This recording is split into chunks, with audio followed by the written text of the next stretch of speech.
오늘 우리에게 주시는 하나님의 말씀은 마태복음 6장 31절에서 33절까지의 말씀입니다. 그러므로 염려하여 이르기를 무엇을 먹을까, 무엇을 마실까, 무엇을 입을까 하지 말라. 이는 다 이방인들이 구하는 것이라. 너희 하늘 아버지께서 이 모든 것이 너희에게 있어야 할 줄을 아시느니라. 그런즉 너희는 먼저 그의 나라와 그의 의를 구하라. 그리하면 이 모든 것을 너희에게 더하시리라. 여러분 반갑습니다. 별로 안 반갑습니까? 청년 여러분들과 하나님 말씀으로 만날 것을 생각하며 저는 마음이 설렜습니다. 여러분과 같은 저의 젊은 시절도 생각났고, 무엇보다도 여러분이 예수님을 믿고 하나님 말씀대로 인생을 살고자 하는 소원을 가슴에 품은 청년들이라 믿기에 하나님 말씀으로 말미암아 지금도 제 가슴을 뜨겁게 하는 저의 소망을 여러분들과 함께 나눌 수 있었기 때문입니다. 사랑하는 청년 형제자매 여러분, 지금 여러분 인생의 가장 소중한 것은 무엇입니까? 제가 청년 때에 신문에 이런 뉴스가 났습니다. 압구정동의 한 젊은 여성이 코 성형 수술을 했는데 그 수술이 잘못되어 낙심하다가 스스로 목숨을 끊었다는 것입니다. 당시에 그 뉴스를 듣고 다들 참 딱하고 어리석다고 했습니다. 그런데 가만히 생각해 보니 한편으로 그 죽음이 이해가 되었습니다. 코 수술만 잘 되면 정말 아름다운 미모를 겸비하여 멋진 인생을 살 것이라는 간절한 소망을 갖지 않았을까요? 평소에도 늘 마음에 아쉬운 코의 생김새 때문에 거울만 들여다보면 코를 보았을 것이고, 드디어 수술 후에는 더더욱 멋진 코, 완벽한 외모를 상상했을 것입니다.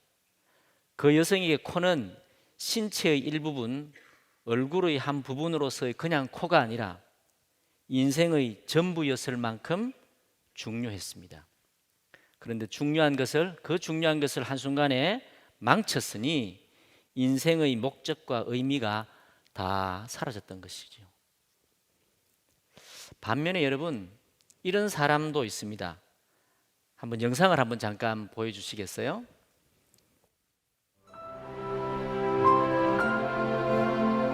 양화 지내는 로제타는 물론 그의 남편과 자녀들이 함께 묻힌 가정묘가 만들어져 있습니다. 맞습니다. 이들 모두 선교사입니다. 선교를 준비하면서 만난 남편 제임스 홀. 그는 신실하고 헌신적인 하나님의 자녀로 열심을 다한 선교사였습니다. 1892년 서울에서 결혼을 한 후 제임스는 곧바로 평양 선교 책임자가 되어 의료 선교를 펼칩니다. 그때 첫 아이 셔우드는 6개월 갓난쟁이였죠. His father was involved with pioneer mission work, medical mission work, and the Sino-Japanese War took place during his lifetime, and he developed typhus after going up to Pyongyang and assisting the wounded up there, and he contracted typhus fever and came back to. 청일 전쟁의 분수령이었던 평양 전투. 제임스 홀은 자신의 몸을 돌볼 틈도 없이 부상당한 환자들을 치료하며 복음을 전했습니다. 그의 마지막 죽음의 순간도 로제타의 일기 속에 남아 있습니다. 남편의 눈은 슬픈 듯 나를 바라보았고 띄엄띄엄 사랑한다고 말해주었다. 마지막으로 애써 나에게 하려던 말은 내가 평양에 간 것을 원망하지 말라는 것이었다. 제임스는 말했다. 나는 주님을 위해 기꺼이 평양에 갔고 그분께서 그 뜻을 다 헤아려 주실 거라고. 혹시 울음소리가 들릴까 싶어 안간힘을 쓰며 울음을 참아야 했다. 그러나 아무리 애를 써도 베개는 눈물로 젖었고 번도 하지 않았던 애원의 기도가 터져 나왔다. 사랑하는 남편을 데려가지 말라고.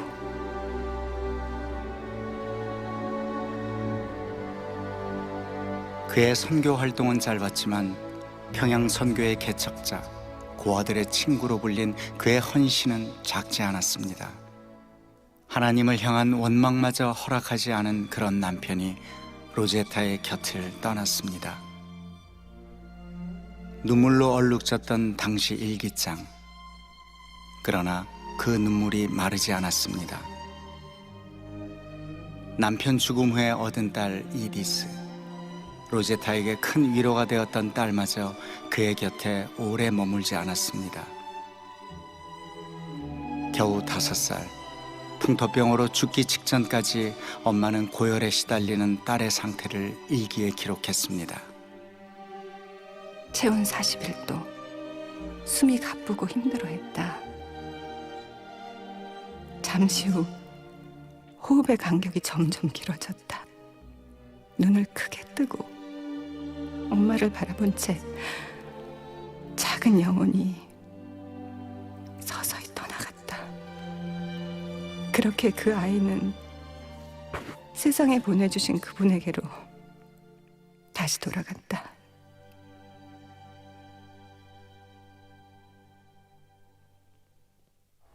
early women missionaries. And the first is what was the hardest, I think, was trying to raise their children, because 1 out of every 7 of the missionary children died. And in Korea, I think it was about 1 in every 2 children died in those years before antibiotics. And some women lost all of their children because they had dysentery and typhus and typhoid and encephalitis and horrible, and the Korean children too. But this was a bond between Korean women and the missionary wives, is that they were always concerned about their children and trying to keep their children alive to grow up.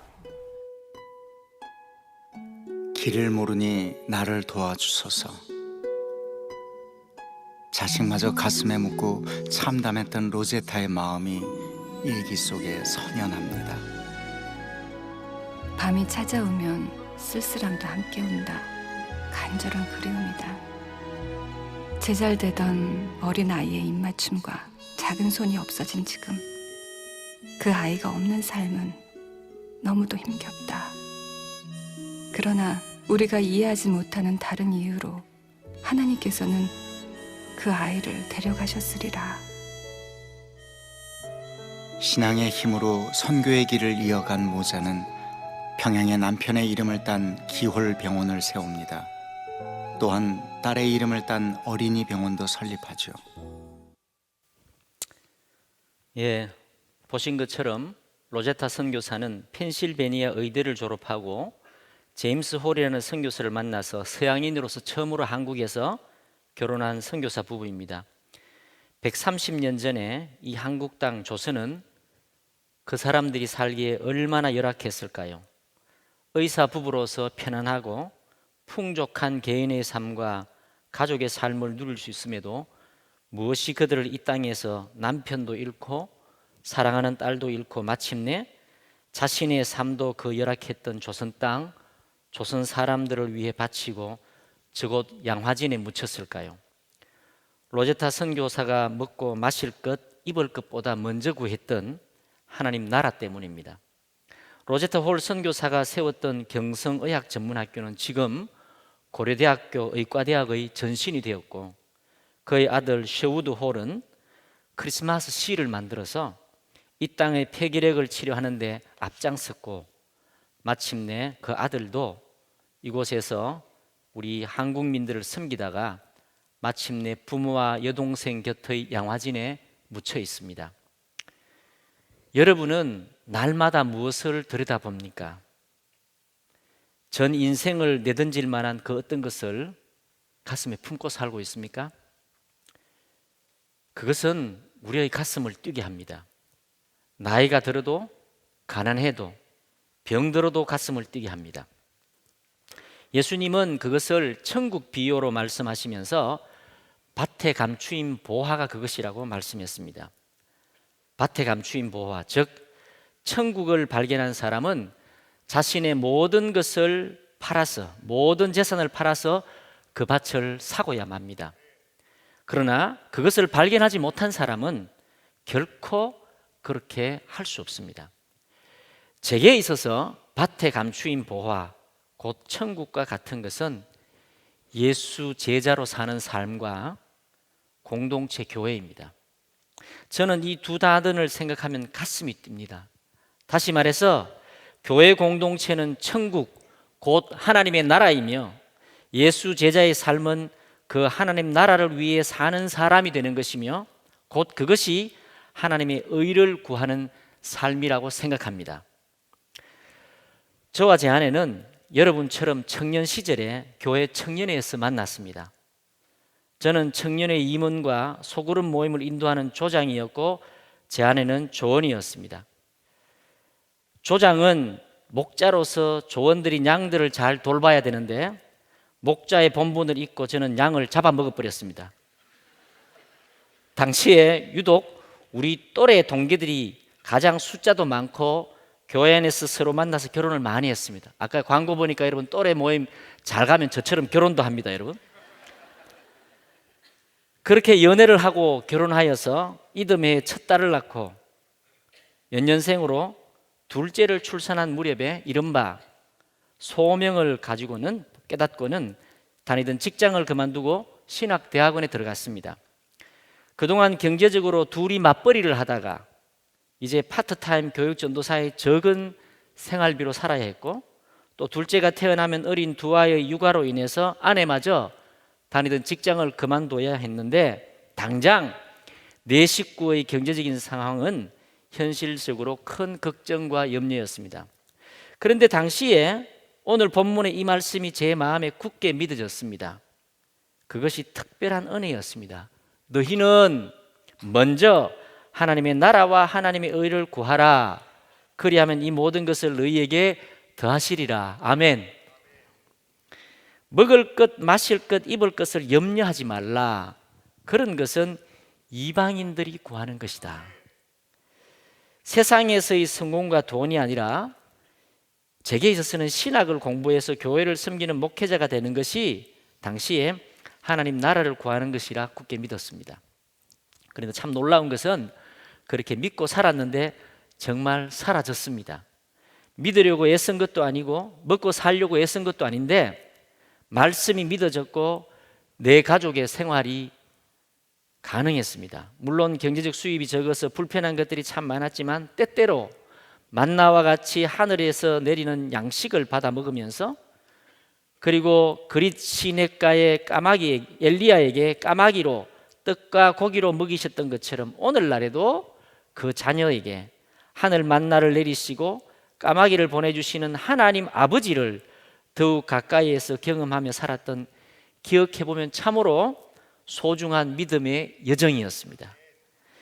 실은 그 무렵에 태어난 둘째는 뇌성마비 장애를 가진 딸이었습니다.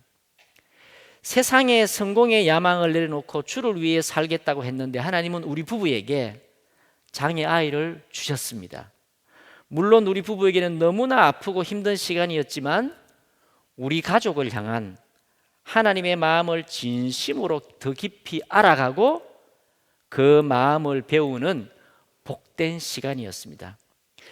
제가 살아오면서 깨닫게 된 것인데 여러분, 하나님 앞에서의 복은 때때로 참 아픕니다. 너희는 먼저 하나님의 나라와 하나님의 의를 구하라. 장애 아이가 생긴 그 막막한 상황 속에서도 이 말씀은 저에게 변함없이 유효한 생명의 말씀이었습니다. 우리 아이의 장애를 통해서, 우리 가족의 삶을 통해서 하나님께서 이루실 구원과 하나님의 나라를 여전히 소원하고 갈망했습니다. 그리고 지금 제가 여러분과 같은 자녀를 둔 50대의 부모가 되었어도 내 인생에서 가장 소중한 목표와 나의 소원은 하나님의 나라입니다. 그렇다면 여러분, 우리에게 하나님 나라는 무엇입니까? 그러니까 적어도 먹을 것, 마실 것, 입을 것, 재물은 아니라는 것입니다.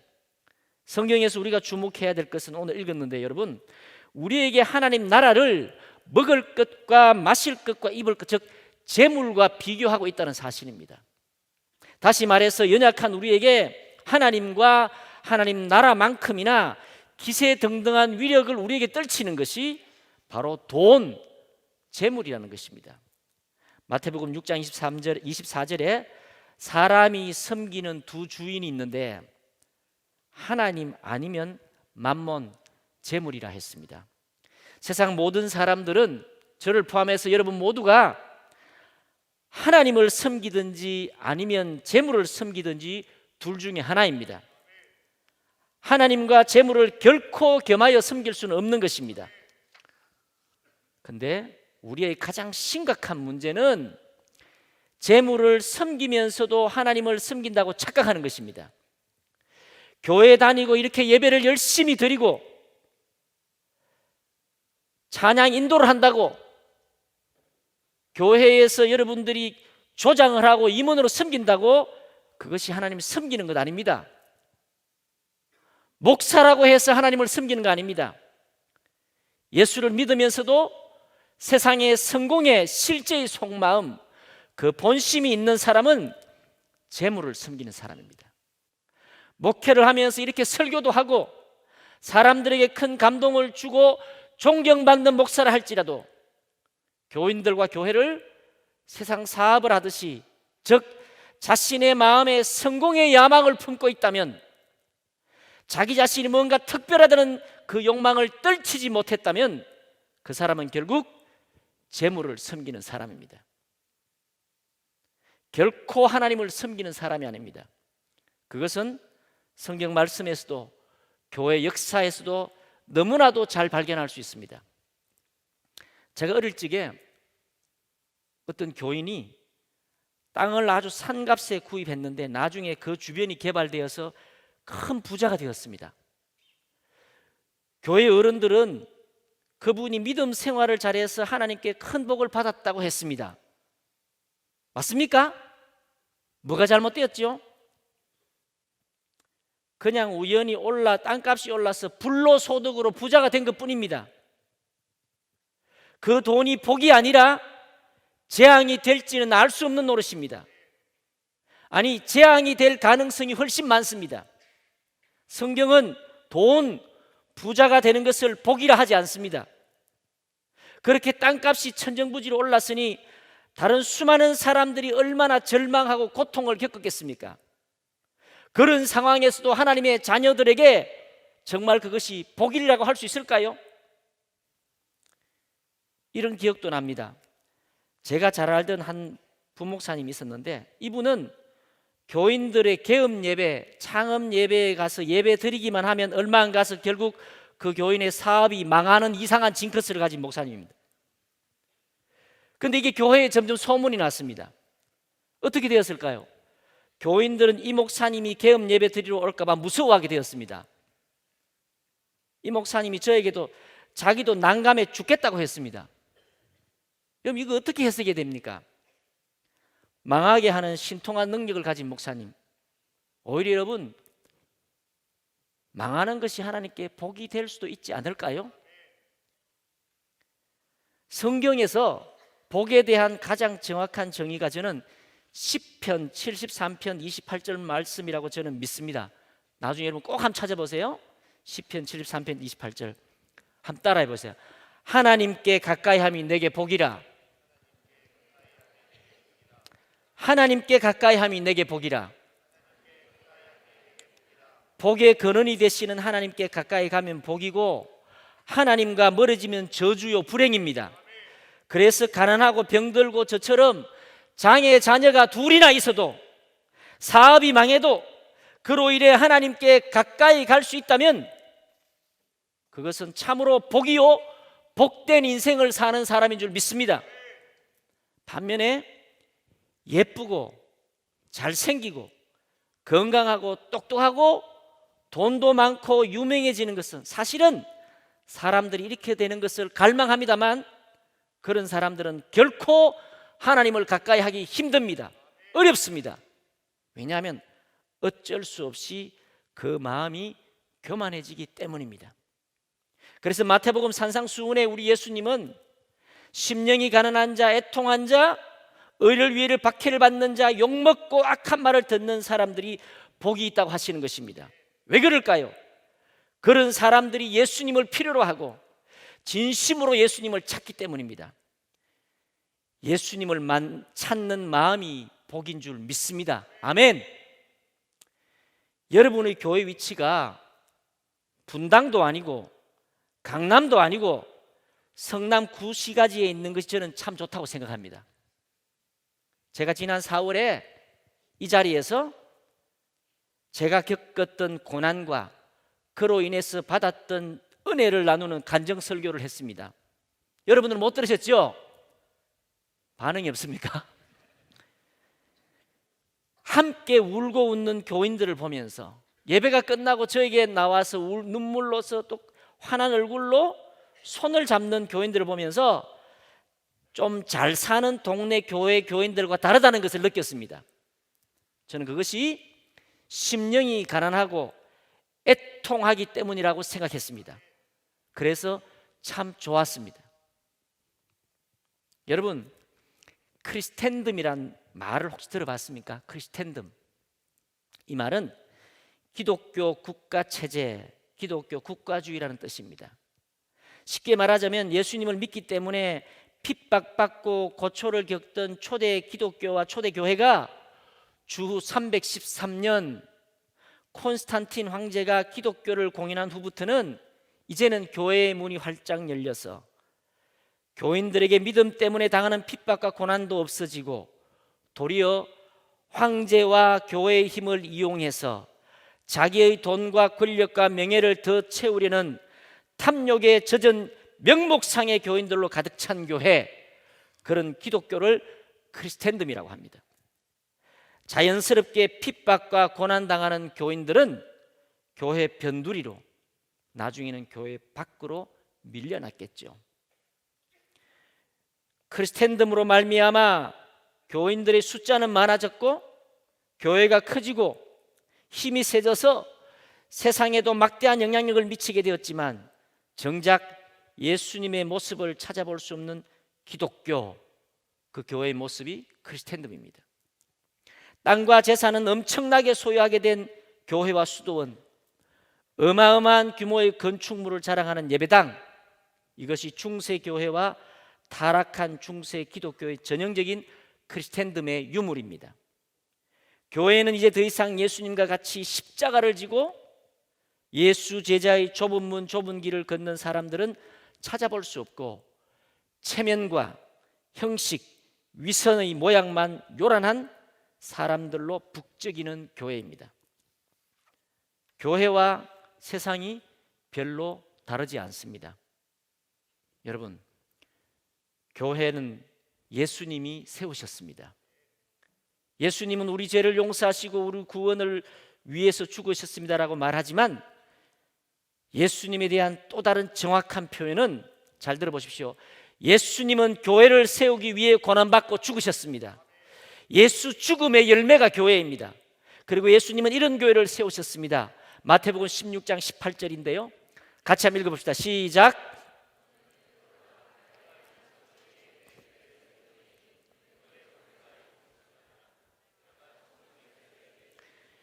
예수님께서는 음부의 권세가 이기지 못하는 교회라고 했습니다. 그런 교회를 세우셨습니다. 즉 죄의 권세, 죽음의 권세가 교회에서는 힘을 못 쓴다는 것입니다.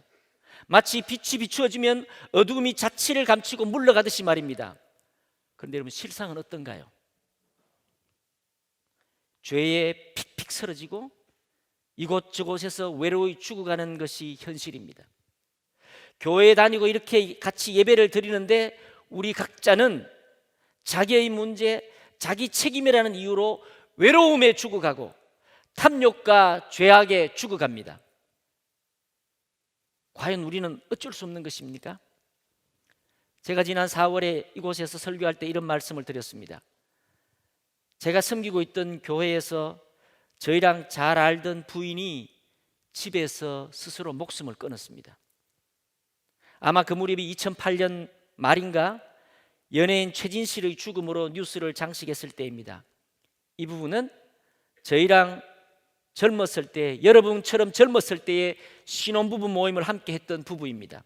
교회에서 신혼부부 모임 이후에 오랫동안 서로 연락이 끊겼는데 우연히 제가 섬기던 분당에 있는 교회 근처에서 부인을 우연히 만났습니다. 그래서 제가 섬기던 교회로 출석을 권했고 같은 교회에서 신앙생활하는 교인이 되었습니다. 나중에 알고 보니 이 부부에게도 저희가 잘 몰랐던 깊은 고통이 있었습니다. 부인에게는 알코올 의존증이 있었고 남편은 부인에게 폭력을 행사하고 있었습니다.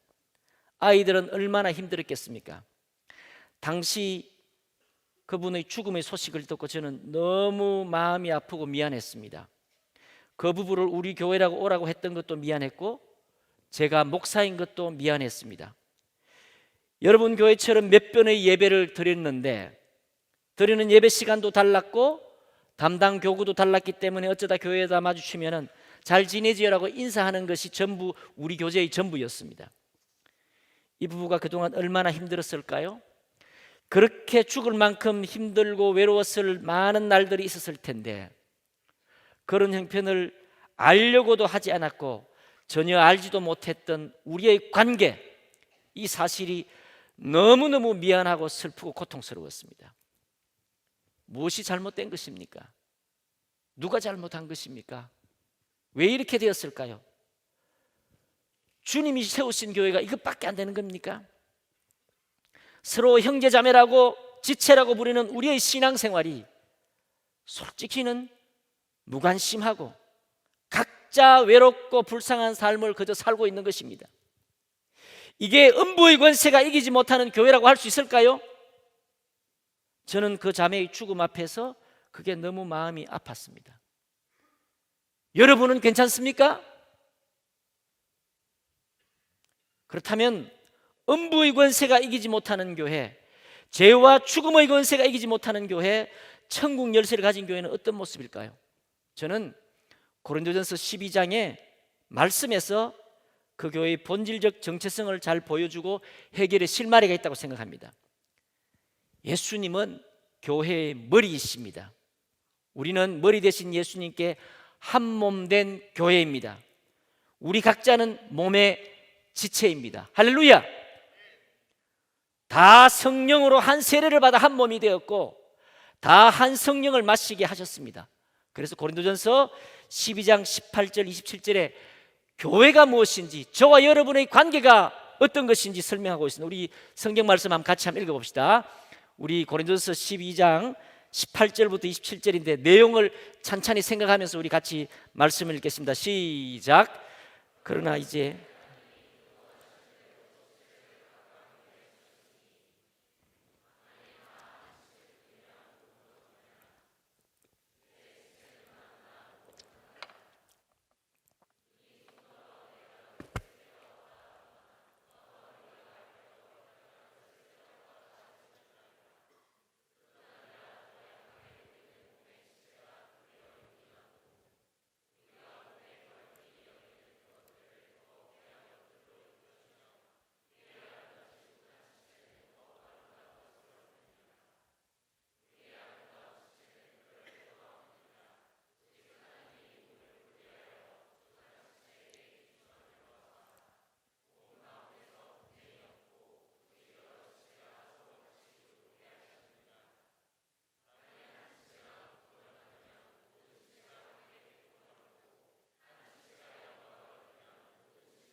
아멘.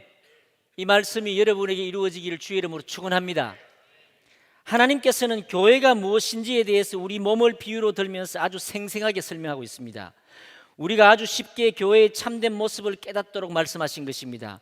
교회는 우리의 몸과 같습니다. 한 몸입니다. 커뮤니티, 공동체입니다. 몸, 공동체의 본질적 특징은 유기적인 관계에 있습니다. 유기적 관계란 내가 없으면 네가 없고 네가 없으면 내가 없다는 것입니다. 즉 같이 죽고 같이 사는 관계라는 말입니다. 서로 모든 것을 알고 긴밀하게 통하는 관계입니다. 교회의 공동체성, 하나님 나라의 비밀이 여기에 있다고 저는 생각합니다. 즉 지체가 병들면, 즉 죄를 짓게 되면 온몸이 함께 아파하고 하나가 되어서 침투한 죄, 그 병균과 함께 싸우는 것입니다.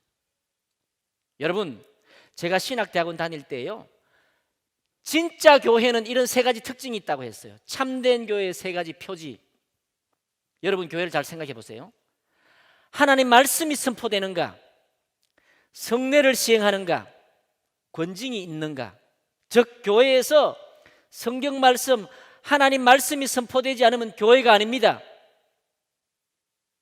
또한 성례, 세례와 성찬은 교회의 주인 되신 예수님께서 지키라고 말씀하셨기 때문에 이 성례를 통해서 우리는 하나님께로부터 큰 은혜를 받습니다. 여러분, 교회에서 이걸 하고 있지요? 근데 권징이 있습니다. 교회 권징이 뭘까요? 교인으로서 죄와 악행을 행하면은 교회에서 치리하고 권고하고 징계를 하는 것입니다. 대부분의 교회에서는 권징이 사라졌습니다. 왜 권징이 필요할까요? 죄로부터 교회와 성도들을 지키기 위해서입니다. 하나님의 백성들을 세상으로부터, 죄로부터 구별하여 지키기 위해서 교회의 권징이 필요합니다. 여러분, 거룩의 뜻이 뭡니까? 구별된다는 뜻입니다. 세상으로부터 하나님께 속하여 구별된 사람이 성도입니다. 그런 사람들이 모인 곳이 거룩한 교회입니다. 세상과 교회, 세상과 하나님 나라가 본질적으로 다른 가장 큰 특징은 죄에 대한 입장과 태도입니다. 세상은 죄악이 관영 가득해서 영적인 어둠 속에서 죄가 죄인 줄도 모르고 분별할 수도 없습니다. 그러나 교회에서는 빛 가운데 어둠이 쫓겨나고 모든 것이 드러나듯이 죄가 죄로 드러납니다. 죄가 드러나야 합니다. 그래야 죄로부터 저와 여러분들이 지켜지고 교회를 지킬 줄 믿습니다. 여러분, 아나니아 삽비라라는 이름을 들어보셨습니까? 못 들어봤습니까? 아나니아 삽비라, 사도행전 5장에 나오는 말씀입니다. 저는 이분들의 이야기를 읽으면서 처음에는 이해가 잘 가지 않았습니다.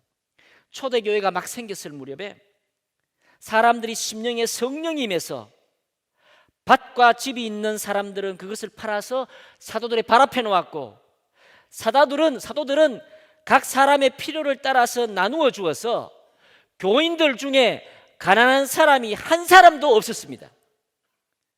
사도행전 4장 32절에 이렇게 기록하고 있습니다. 믿는 무리가 한 마음과 한 뜻이 되어 모든 물건을 서로 통용하고 자기 재물을 조금이라도 자기 것이라 하는 이가 하나도 없더라. 아멘. 여러분의 미래에 이런 교회를 경험하기를 주의 이름으로 축원합니다. 그런데 아나니아 삽비라 부부가 무슨 마음이 들었는지 자기들 땅을 팔아서 얼마는 감추고 얼마만 가져다가 사도들 앞에 이렇게 말했습니다. 전부를 가져왔습니다 말했습니다. 그런데 이 일로 아나니아 삽비라가 차례로 죽었습니다. 한날에 부부가 죽었습니다. 헌금을 하지 않았던 교인들도 많을 텐데 하나님은 그분들을 죽이지 않고 아나니아 삽비라는 헌금까지 했는데 두 사람 모두 하나님의 징벌로 죽었습니다. 성경은 그것에 대해서 사탄이 마음에 가득하여 성령을 속였기 때문이라고 했습니다. 이 일을 듣고 교회 모든 사람들이 크게 두려워했습니다. 왜 두려워했을까요? 여러분, 사람들을 좀 속이고 약간 거짓말한 것에 대해서 그 벌이 너무 과하다고 생각하지 않습니까? 저도 그렇게 생각했습니다. 하나님께서 왜 이렇게 하셨을까요? 제가 나중에 이것을 깨닫게 되었는데, 이때가 예수님의 죽음과 부활 후에 오순절이 되어서 성령이 임하셔서 이제 막 교회가 시작된 순간이었습니다.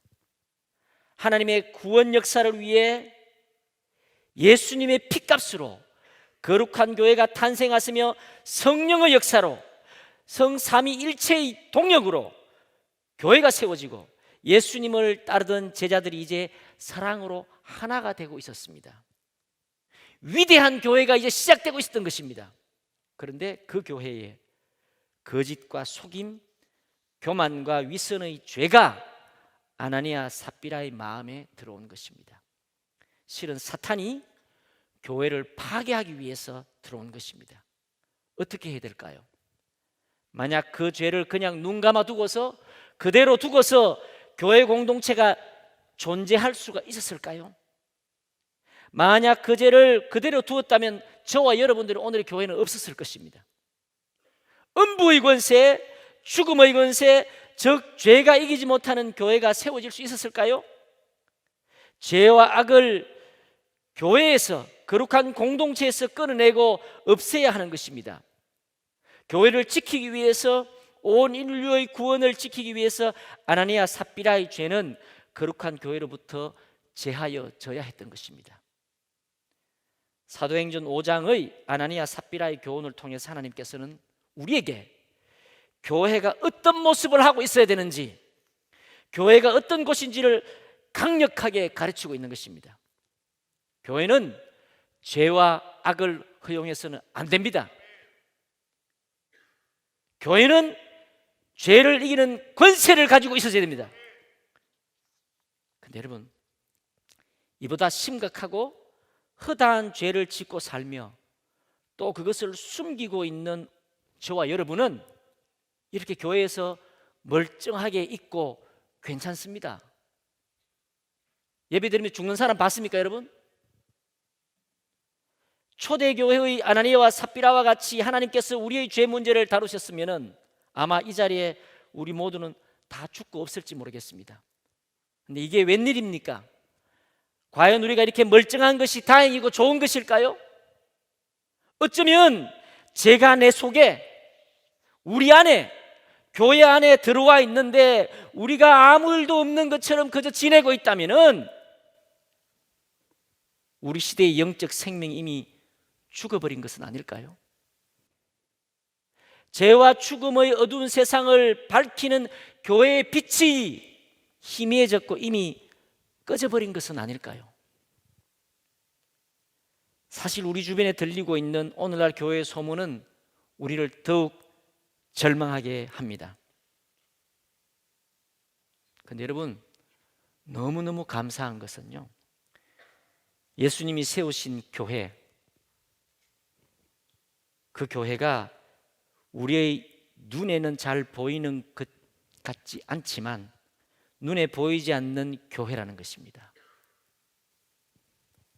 무슨 말인가 하면 예수님께서 세우신 교회는 비록 이 세태가 그러하고 이 시대의 사람들이 그러하더라도, 교회들이 그런 모습을 하고 있다 하더라도 어딘가에는 반드시 그 교회가 존재하고 있다는 것입니다. 우리가 아까 잠깐 함께 생각했듯이 많은 사람들이 모이고 큰 예배당에 기독교가 융성했던 크리스텐둠의 그때에도 교회가 빛이 없었지만 그 시대에도 사막이나 골짜기나 광야에, 지하에, 세상의 외진 곳에 비록 소수의 사람들이지만 예수님을 진실로 따르는 제자들의 무리가 있었습니다. 그들이 어두운 시대를 비추는 빛된 교회였습니다. 저와 여러분이 그런 예수 제자들, 그런 교회가 되기를 주의 이름으로 축원합니다. 여러분, 사진 하나를 잠깐 볼까요? 무슨 그림 같습니까? 종교개혁 기간 중에 제세례파 교인들이 급진적 개혁파로 낙인 찍혀서 쫓김을 당하고 있었습니다. 그들은 체포될 경우에 사형을 당했습니다. 화형을 당하거나 참수를 당했습니다. 그때에 더크 윌럼스라는 사람이 그 제세례파 교인이었는데 보안관으로부터 추격을 당하고 있었습니다. 얼어붙은 호수 위를 내달려 도망치던 윌럼스는 뒤를 쫓던 보안관이 깨진 얼음 사이로 빠져서 물속에서 들어가는 것을 발견했습니다. 윌럼스는 도망을 멈추고 뒤돌아가서 익사 직전의 보안관을 구해주었습니다. 하지만 생명을 건진 보안관은 윌럼스를 체포하였으며 끝내 윌럼스는 화형에 처해지고 말았습니다. 이는 제세례파 교도들의 사례를 담은 순교자 평전에 실려 있는데 1569년에 일어난 실화의 내용이랍니다. 산상수훈을 따라서 원수를 사랑하는 말씀을 몸으로 삶으로 살았던 사람들의 예수 제자들의 이야기입니다. 실제로 이 사람들은 자신들을 방어할 무기, 칼과 창이 있었음에도 예수님이 붙잡혀 가신 것처럼 자기들을 위협하고 죽이려는 카톨릭과 개신교도들의 위협 앞에서 칼을 내려놓고 잡혀가서 죽음을 당하는 십자가의 길을 걸었던 예수 제자들입니다. 음부의 권세가 이기지 못하는 몸의 공동체성을 가진 교회는 십자가를 지고 가신 예수님을 진정 따르고자 하는 예수 제자들로 이루어진 교회입니다. 여러분, 많은 사람이 모여 있는 게 중요한 게 아닙니다. 큰 예배당이 중요한 게 아닙니다. 정말 예수 제자로 사는 사람들이 모여 있는 곳에 교회가 세워지는 줄 믿습니다. 즉 예수 제자들이 살아가는 존재의 형태가 교회이며 그 교회가 이 세상에 선포된 하나님의 나라라는 것입니다. 몸된 교회 공동체를 이루는 예수 제자들, 공동체적 삶을 사는 사람들은 두 가지 면에서 저는 특징이 있다고 생각합니다. 예수 제자들, 몸된 교회 공동체, 하나님 나라를 구성하는 예수 제자들의 두 가지 특징. 첫 번째가 서로 죄를 고백하는 사람들이라는 것입니다. 야고보서 5장 16절에 너희 죄를 서로 고백하라는 말씀이 있습니다. 이 말씀이 저는 너희 죄를 서로 고백하라, 교인들은 서로 너희 죄를 서로 고백하라, 이 말씀이 저는 교인들끼리의 관계와 교제의 원리라고 생각합니다. 여러분, 또래 모임을 해도요, 세상적인 관심으로 만나는 건요, 세상 친구들과 만나는 걸 다를 바가 없어요. 그런데 우리가 모여서 죄를 고백하고 하나님 앞에 그럴 때에 성도의 교제가 되는 것입니다. 세상 사람들은 체면과 위신, 교양으로 관계를 맺습니다. 그래서 모이면 자기 자랑입니다. 자랑거리가 없으면 그 모임은 더 이상 나갈 수가 없습니다. 교회는 그런 곳이 아닙니다. 자신의 연약함과 고난과 수치와 죄를 서로 고백하는 곳이 교회입니다. 조용히 하나님 가면 고백하면 됐지 왜 사람들에게 굳이 그것을 고백하고 말해야 할까요? 한 몸의 지체이기 때문입니다. 정말 친한 친구에게는 비밀과 자기 약점을 말하는 것을 주저하지 않습니다. 맞지요? 그런데 여러분, 교회에서는 왜 비밀을 말 못해요? 여러분의 연약한 말 못해요? 그 친한 친구는 믿기 때문입니다. 하물며 한 몸의 지체라고 한다면 그걸 여러분 감추면 안 되지요. 왜 형제들에게 죄를 서로 고백해야 될까요?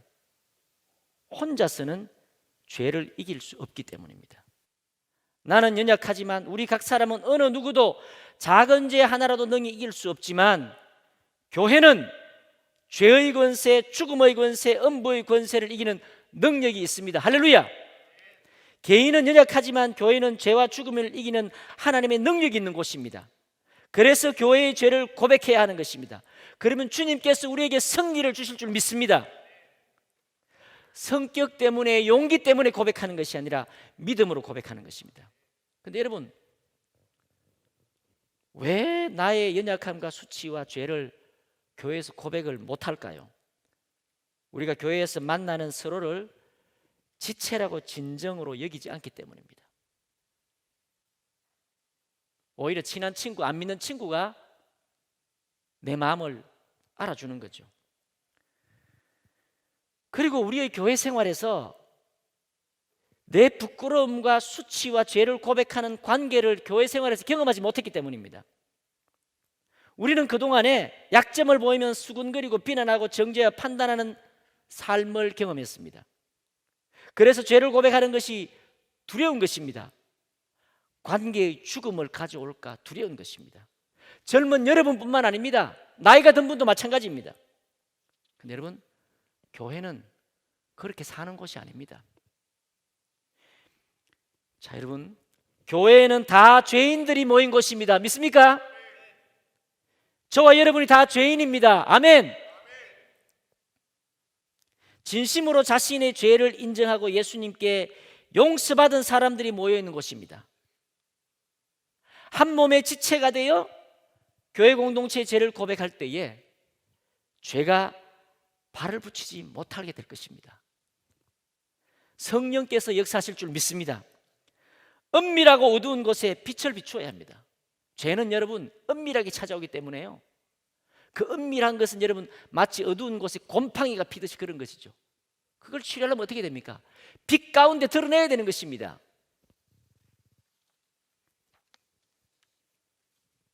제가 이런 교회를 실제로 경험했어요. 미국의 피츠버그에 있는 브루드호프라는 제세례파 교회를 제가 갔다 왔습니다. 이 제세례파라는 건요, 이거예요. 여러분 유아 세례 받은 분도 있고 세례 받은 분도 있는데요, 유아 세례 받고 나도 세례 받은 것 같지 않게 방탕하게 사는 사람에게 세례가 무슨 의미가 있습니까?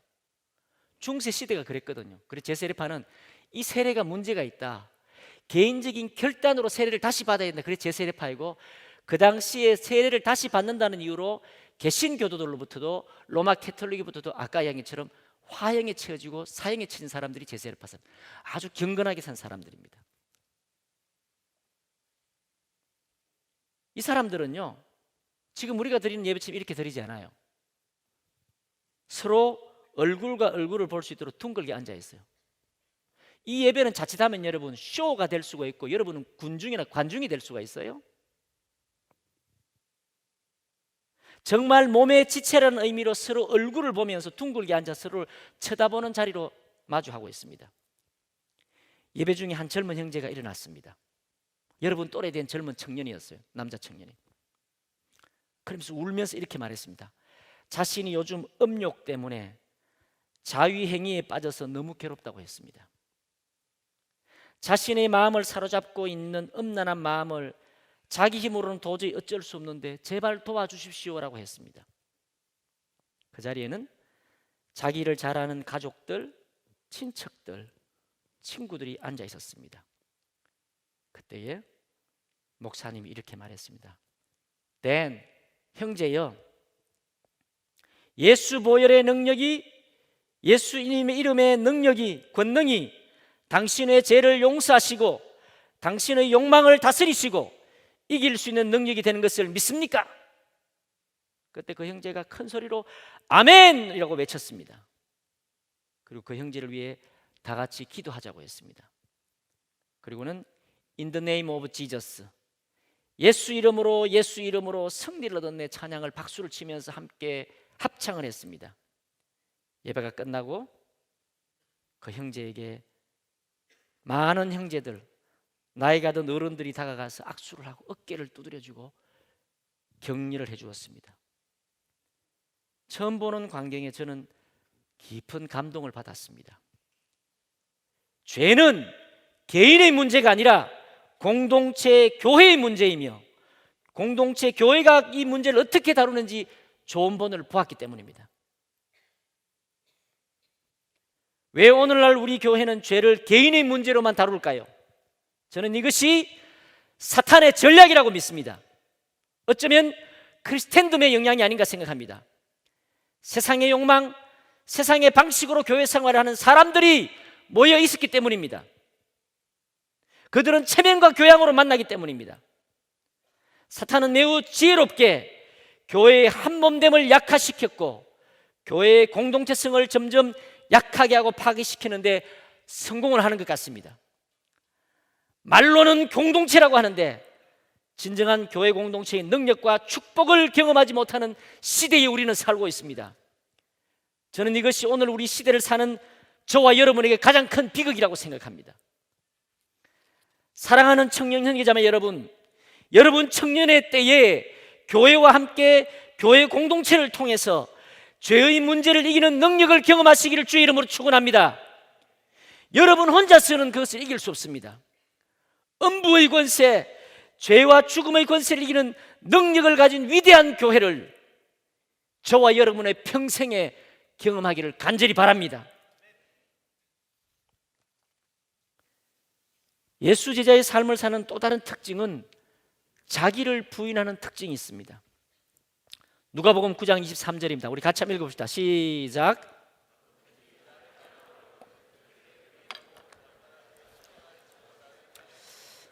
제가 여러분에게 책 한 권을 소개시키러 왔어요. 책 장사는 아니고요, 홍성사에서 나온 공동체 제자도라는 책입니다. 여러분 이 책을 꼭 좀 읽어보십시오. 저희 마라톤 복지재단에서는 직원들과 함께 매주 금요일 저녁마다 이 책을 읽고 함께 나눕니다. 제가 설교를 하지 않고 이 책을 읽고 함께 나눕니다. 그리고는 우리가 예수 제자로 사는 삶을 몸부림치면서 실천하려고 애쓰고 있습니다. 왜 그냥 제자도가 아니라 공동체 제자도일까요? 예수를 따르는 삶은 스님들이 홀로 면백수도하듯이 자기 개인의 도를 닦는 삶이 아니기 때문입니다. 즉 교회 공동체의 지체로 함께 사는 삶입니다. 공동체의 지체로 함께 살기 때문에 자기 자신의 연약함과 악함과 옛자의 실체를 발견하게 되는 것입니다. 옛 사람의 재성, 그 사람의 완악함과 이기적인 속성은 옆에 있는 형제 자매들의 관계에서만 드러나기 때문입니다. 그래서 공동체의 지체로 부대끼며 살아야 하며 그 관계 속에서 발견한 자기의 완악함을 회개하여 점점 거룩해져가는 삶을 살게 되는 것입니다. 그것이 지체이고 공동체로 살아야 되는 이유입니다. 여러분 사실은요, 여러분 일주일에 한 번씩 만나서 성경 공부하고 조모임하는 이것으로 여러분들 공동체를 하기는 좀 부족해요. 왜냐하면 일주일에 한 번 만나면 늘 웃는 얼굴이거든요. 같이 살아봐야 돼요. 그러니까 여러분 공동체성을 제대로 훈련하면요, 직장에서 가정에서 알 수 있는 거예요. 일주일에 한 번 여러분 몇 시간 동안 연기하며 지낼 수 있잖아요. 맞아요, 안 맞아요? 위선을 떨 수 있잖아요. 제가 설교를 하는 동안 여러분 거룩하고 말씀을 잘하는 척 할 수 있어요. 진짜 저의 본 모습은 우리 마누라가 잘 알아요. 제 직장의 부하 직원들이 저를 잘 알아요. 저는 마라톤에서 목사가 아니라 예수 제자로 살려고 몸부림을 치고 있어요. 직원들이 나를 보는 그것이 진짜 모습이라 생각해요. 한 몸으로 사는 지체가 된다는 의미가 뭘까요? 몸을 위해 지체는 존재한다는 것입니다. 즉 몸을 위해서 다른 지체를 위해서 양보하고 희생하고 자기 부인을 하지 않으면 몸이 존재할 수가 없는 것입니다. 몸이 존재하지 않으니까 자기도 존재할 수 없다는 것을 알고 그렇게 사는 것입니다. 다시 말해서 나는 아무것도 아닙니다. 몸이 중요합니다. 나는 아무것도 아닙니다. 공동체가 중요합니다. 나는 아무것도 아닙니다. 교회가 중요합니다. 나의 체면과 나의 자존심과 나의 안위는 전혀 중요하지 않습니다. 교회 공동체가 중요합니다. 다른 형제자매가 중요합니다. 이것이 진정한 하나님의 사랑을 향한, 하나님을 향한 사랑의 고백과 믿음인 줄 믿습니다. 요한일서 4장 20절 말씀대로 옆에 있는 형제를 사랑하지 않으면서 하나님 사랑한다는 것은 거짓말이에요. 형제를 사랑하여 서로 하나가 될 때에 내가 진짜 하나님을 사랑하는지 진실로 알 수 있는 것입니다. 말로는 알 수 없는 거예요. 여러분 교회 와서 믿음 좋은 척하는 청년들 보고 결혼하면 안 돼요. 그 사람의 삶을 일주일 어떻게 지니까 봐야 돼요. 그래가지고 제가 속은 사람들 많이 봤어요. 제가 예수님의 유언과도 같은 중요한 말씀이 있습니다. 예수님께서 제자들을 위해 간구하신 요한복음 17장 21절입니다. 우리 같이 한번 읽어봅시다. 시작.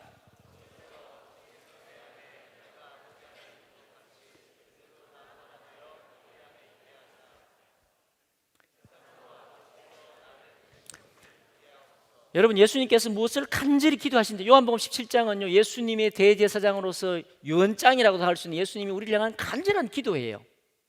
예수님이 간절한 기도의 내용이 뭔지 아세요? 제자들이 하나가 되는 거예요. 제자들이 한 몸이 되는 거예요. 제자들이 공동체가 되는 거예요. 누가 잘났네 하는 그런 게 아니라 하나가 되는 것이었어요. 제자가들이 하나가 되면 여러분 무슨 일이 일어난다고 하는지 여러분 기억하세요? 지금 이 본문에서 제자들이 하나가 되면요, 세상 사람들이 예수님이 하느님의 아들인 것을 믿게 된다고 했어요. 제가 다시 얘기해 볼게요. 제자들이 하나가 되면요, 세상이 이 제자들을 보고 예수님이 하나님의 아들인 것을 믿게 된다고 했어요. 이것이 전도이고 이것이 선교입니다. 여러분, 오늘 이 자리에 왜 왔습니까? 사랑하기 위해서 왔습니다. 하나님을 사랑하고 우리가 서로 사랑하기 위해서 모여있는 사람들인 것입니다. 우리가 서로 사랑하여 하나가 되면 하나님이 우리 가운데 충만하신 것이며 세상은 교회로 모인 우리 안에 있는 사랑과 빛을 보고 예수 그리스도를 알게 될 것입니다.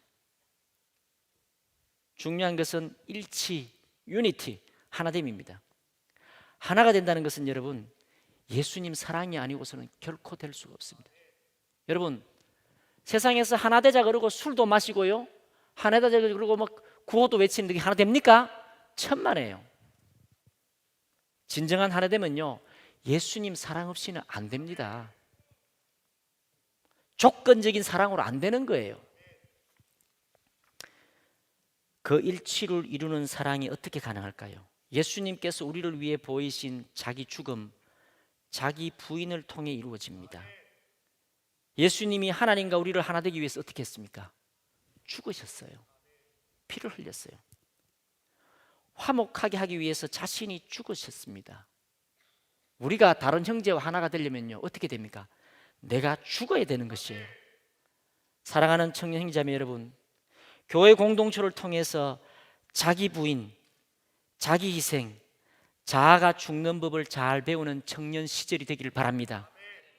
내 자아가 깨어지고 부서지고 죽어서 다른 사람들이 살게 되고 공동체가 살아나는 경험을 하는 것이 교회요, 그곳에서 점점 예수님을 닮아 변화되는 것이 진짜 예수 제자가 되는 것이고 예수 믿는 줄 믿습니다.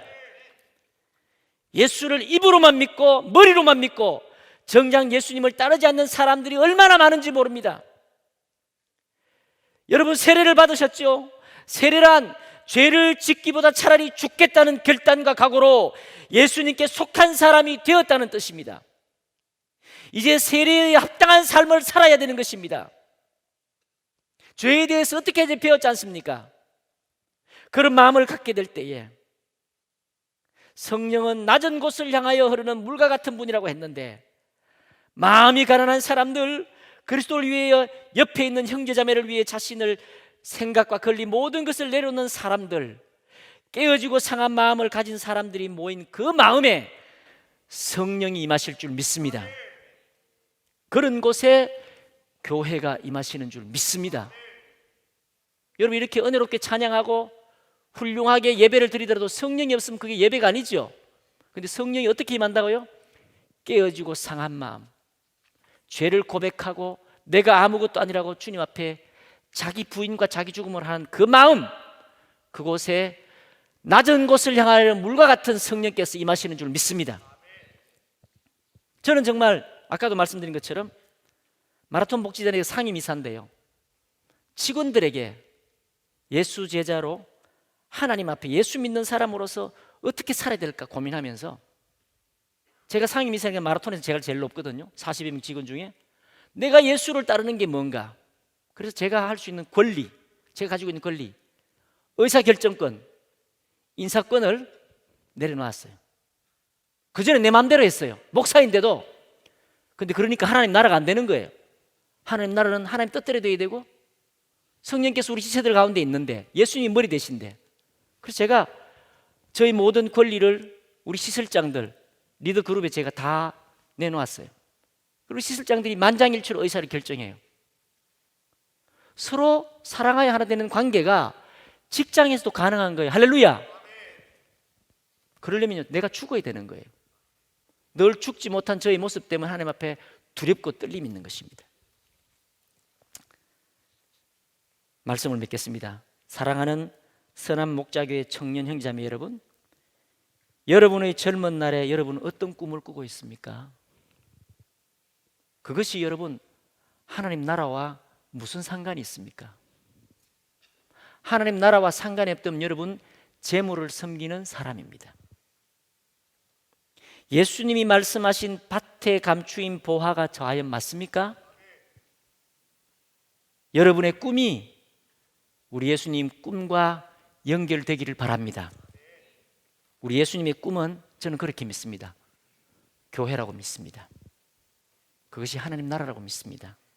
우리 예수님의 꿈은 저와 여러분이 예수님의 길을 신실하게 따르는 예수 제자가 되는 것입니다. 같이 기도하겠습니다.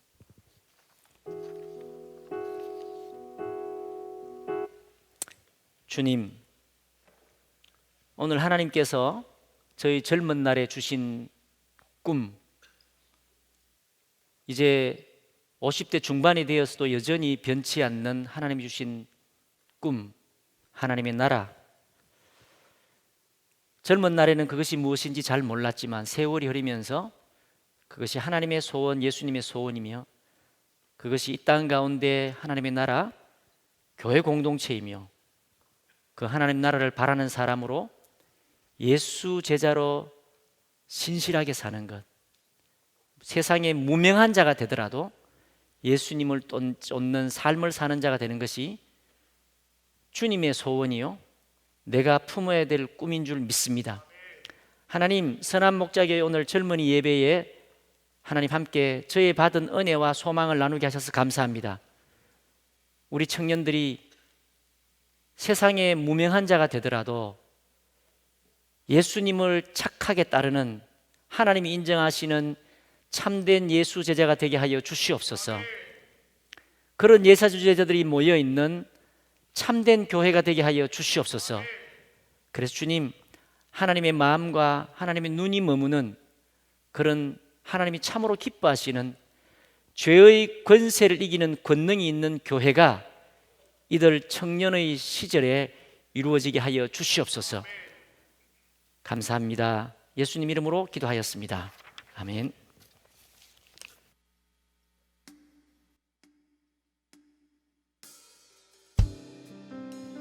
우리 시간 함께 하나님께 찬양으로 우리의 마음을 올려드리겠습니다. 우리 다 같이 찬양하시겠습니다. 먼저 그 나라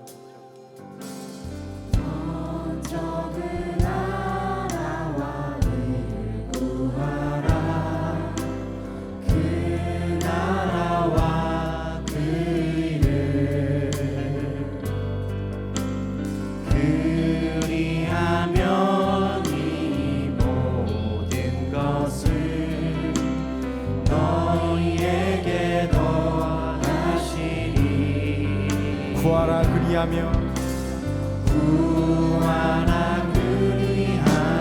주실 것이요 찾으라 찾을 것이요 두드린 문이 열릴 것이니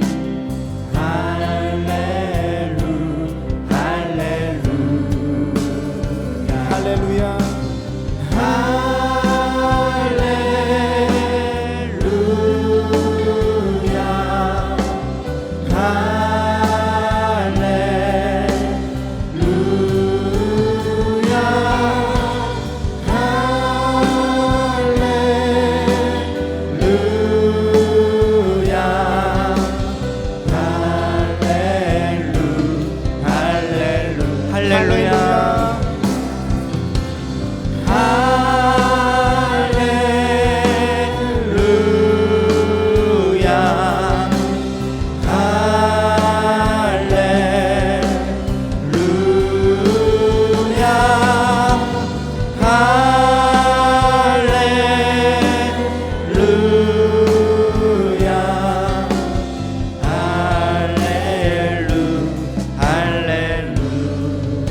가지 오늘 합심하여 기도했으면 좋겠습니다.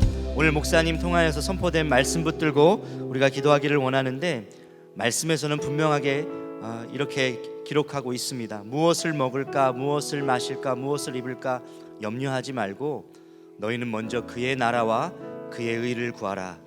그리하면 이 모든 것을 너희에게 더하시리라. 우리가 이 시간 기도할 때 주님, 저희가 먼저 하나님의 나라와 의를 구하는 자로 그렇게 살겠습니다. 하나님 나라가 실현되는 교회 공동체가 주님 우리 가운데 이루어지기를 원합니다. 죄를 이기는 공동체가 되게 하여 주시옵소서. 자기를 부인하고 십자가의 좁은 길 걸어가는 생명의 길 걸어가는 공동체 되게 하여 주시옵소서. 더 이상 염려만 하다가 염려로 끝나는 인생 되지 않게 하여 주시고, 내 인생의 기준이 주님과 동행하는 것, 주님의 사랑으로 살아내는 것, 그것이 가정과 학교, 일터에서 이루어지는 것 되게 하여 주시옵소서. 성령님 나를 주관하여 주시옵소서. 성령님 나를 통치하여 주시옵소서. 우리 주여 한번 부르짖고 기도하시겠습니다. 주여!